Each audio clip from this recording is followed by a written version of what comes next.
Assalamualaikum warahmatullahi wabarakatuh. Nama saya Rizka Okjaliana, NPM 20010120111. Saya dari Prodi Pendidikan Agama Islam kelas D.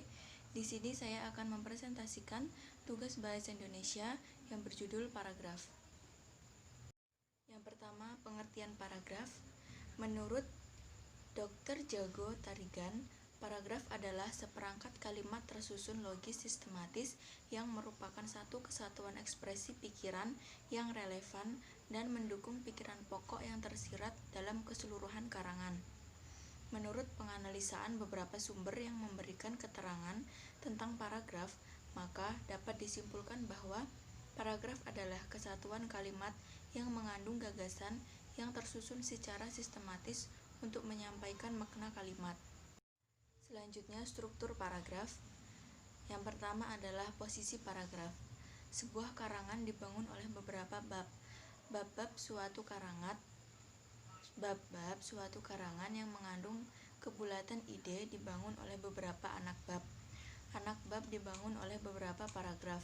Jadi, kedudukan paragraf dalam karangan adalah sebagai untuk membangun anak bab, atau secara tidak langsung sebagai pembangun karangan itu sendiri.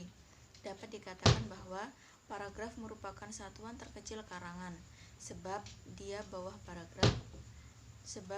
paragraf tidak lagi satuan yang lebih kecil yang mampu mengungkapkan gagasan secara utuh dan lengkap. Selanjutnya, batasan paragraf. Pengertian paragraf ini ada beberapa pendapat, antara lain: yang pertama, menurut Kamus Besar Bahasa Indonesia, paragraf adalah bagian bab dalam suatu karangan, biasanya mengandung satu ide pokok dan penulisannya dimulai dengan garis baru. Yang kedua, De Jianggi dan Didi Martaya, paragraf ialah satuan pembagian lebih kecil di bawah sesuatu bab dalam buku. Paragraf biasanya diberi angka Arab. Kemudian, kegunaan paragraf. Paragraf bukan berkaitan dengan segi keindahan karangan itu, tetapi pembagian per paragraf ini memiliki beberapa kegunaan sebagai berikut. Yang pertama, sebagai penampung fragmen ide pokok atau gagasan pokok keseluruhan paragraf. Yang kedua, alat untuk memudahkan pembaca memahami jalan pikiran penulis. Yang ketiga, penanda bahwa pikiran baru dimulai. Yang keempat, alat bagi pengarang untuk mengembangkan jalan pikiran secara sistematis. 5. Dalam rangka keseluruhan karangan, paragraf dapat berguna bagi pengantar, transisi, dan penutup. Selanjutnya, struktur paragraf. Mendapatkan banyaknya unsur dan urutan unsur yang membangun paragraf, struktur paragraf dapat dikelompokkan menjadi 8 kemungkinan, yaitu: yang pertama, paragraf terdiri atas transisi kalimat, kalimat topik, kalimat pengembang, dan kalimat penegas. Yang kedua, paragraf terdiri atas transisi berupa kata, kalimat topik, kalimat pengembang, dan kalimat penegas.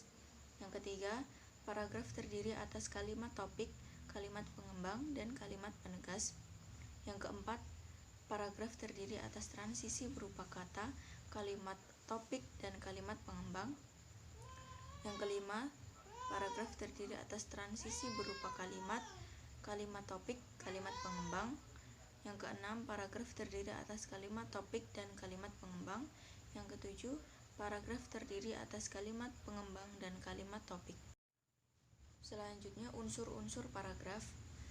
Unsur-unsur paragraf ialah beberapa unsur yang membangun paragraf sehingga paragraf tersebut tersusun secara logis dan sistematis. Unsur-unsur paragraf itu ada 4 macam, yaitu: yang pertama, transisi, yang kedua, kalimat topik, yang ketiga, kalimat pengembang, dan yang keempat, kalimat penegas atau penjelas. Selanjutnya, syarat-syarat paragraf. Yang pertama, kesatuan. Kesatuan paragraf ialah semua kalimat yang membangun paragraf secara bersama-sama menyatakan suatu hal atau suatu tema tertentu. Kesatuan di sini tidak boleh diartikan bahwa paragraf itu memuat satu hal saja. Yang kedua, kepaduan. Kepaduan atau koherensi adalah kekompakan hubungan antara suatu kalimat dan kalimat yang lain yang membentuk suatu paragraf kepaduan yang baik. Tetapi apabila hubungan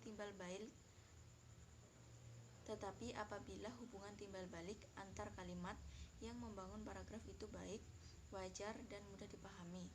Kepaduan sebuah paragraf dibangun dengan memperhatikan beberapa hal, seperti pengulangan kata kunci, penggunaan kata ganti, penggunaan transisi, dan kesejajaran. Yang ketiga, kelengkapan ialah suatu paragraf yang berisi kalimat-kalimat penjelas yang cukup untuk menunjang kalimat topik. Paragraf yang hanya ada satu kalimat topik dikatakan paragraf yang kurang lengkap. Apabila yang dikembangkan itu hanya diperlukan dengan pengulangan-pengulangan adalah paragraf yang tidak lengkap. Yang keempat, panjang paragraf. Panjang paragraf dalam sebuah tulisan tidak sama, tergantung pada beberapa jauh atau dalamnya suatu bahasa dan tingkat pembaca yang menjadi sasaran perhitungan. Selanjutnya, pola susunan paragraf. Rangkaian pernyataan dalam paragraf harus disusun menurut pola yang taat asas. Pernyataan yang satu disusun oleh pernyataan lain dengan wajar dan bersetalian secara logis. Dengan cara itu, pembaca diajak oleh penulis untuk memahami paragraf sebagai satu kesatuan gagasan yang bulat. Pola susunannya bermacam-macam dan yang sering diterapkan dalam tulisan ilmiah antara lain: yang pertama, pola runtutan waktu, pola uraian sebab akibat, pola perbandingan dan pertentangan, pola analogi, pola daftar, dan pola lain. Selanjutnya, macam-macam paragraf. Yang pertama, eksposisi. Paragraf eksposisi adalah paragraf yang bertujuan untuk menjelaskan dan menerangkan kembali sesuatu permasalahan kepada pembaca agar pembaca mendapat gambaran dan sejelas-jelasnya tentang sesuatu permasalahan yang dimaksud pengarang. Selanjutnya, argumentasi. Paragraf argumentasi adalah paragraf yang berisi mengenai argumen atau pendapat yang disertai alasan-alasan kuat dan meyakinkan. Kemudian, deskripsi berisi gambaran mengenai suatu hal atau keadaan sehingga pembaca seolah-olah melihat, merasa, atau mendengar hal tersebut. Kemudian, persuasi. Paragraf persuasi atau paragraf ajakan adalah paragraf yang berisi tentang suatu gagasan mengenai suatu permasalahan dengan maksud untuk meyakinkan dan mengajak pembaca melakukan seperti yang diharapkan penulis. Selanjutnya, narasi. Paragraf narasi atau paragraf kisahan adalah paragraf yang mengisahkan atau memaparkan suatu kejadian secara berurutan atau kronologis. Dalam penjelasan tadi dapat disimpulkan bahwa paragraf merupakan kumpulan suatu kesatuan pikiran yang lebih tinggi dan lebih luas daripada kalimat atau alinea. Alinea merupakan kumpulan kalimat, tetapi kalimat yang bukan sekedar berkumpul melainkan berhubungan antara yang satu dengan yang lain dalam satu rangkaian. Yang membentuk suatu kalimat paragraf adalah seperangkat atau sekelompok kalimat yang tersusun dari satu kalimat pokok dan beberapa kalimat penjelas. Paragraf bukan berkaitan dengan segi keindahan karangan itu, tetapi pembagian per paragraf ini memiliki beberapa kegunaan. Yang pertama, sebagai penampung fragmen ide pokok atau gagasan pokok keseluruhan paragraf. Yang kedua, alat untuk memudahkan pembaca memahami jalan pikiran penulisnya. 3. Penanda bahwa pikiran baru dimulai. 4.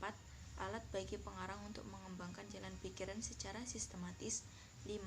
Dalam rangka keseluruhan karangan, paragraf dapat berguna bagi pengantar, transisi, dan penutup. Keenam, berdasarkan jenis-jenisnya, paragraf dibedakan menjadi 5 jenis, yaitu paragraf narasi, paragraf deskripsi, paragraf persuasi, paragraf eksposisi, dan paragraf argumentasi. Sekian presentasi dari saya. Apabila ada salah, saya mohon maaf. Saya akhiri. Wassalamualaikum warahmatullahi wabarakatuh.